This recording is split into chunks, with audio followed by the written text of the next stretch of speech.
Stephen, I have to tell you that I'll mention a couple names without getting into too many fights. People like Mark Levin or Michael Savage, for example, who every time you listen to them are furious at the left with anger it just builds and builds in their voice, and by the time they go to commercial, they're just in some rage every night with ugly talk, ugly sounding talk, and it never changes, it never modulates. They must have an audience. I looked at the numbers today. They have big audiences, and I guess that's the question. Why, and is there ever going to stop if it keeps working? The sheriff in Tucson was absolutely right, Chris. It does impact people who may have a mental problem or may not, and may just have an anger toward government, but a little push to the right, and they are there. And that little girl went down to meet the congressperson who lost her life for absolutely nothing, is a witness to what we've seen over and over again. This kind of violence, the idea that Sarah Palin, who was a governor of a state,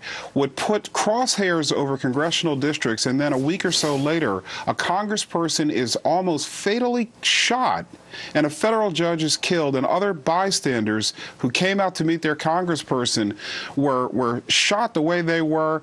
There is a direct relationship.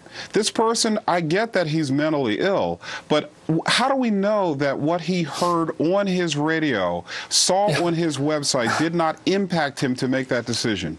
Information isn't bad. Talking isn't bad. In fact, I wish everybody had read Mein Kampf.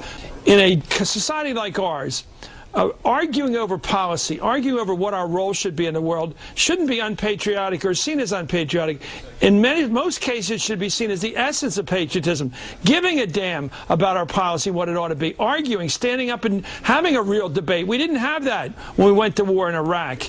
You know, some of it's the media's fault. Some of it's just that people were intimidated out of challenging this president and his war policy. Well, and I think we're better off with a hot debate, I think. The shutting up of opposition is critical to running a country in an undemocratic way. Let's put it that way. You know, some of this language is very foreign, and I think it's used for bad purposes. Double talk. We know that. Double talk. We know that. Chris It's to Matthews. shut people up.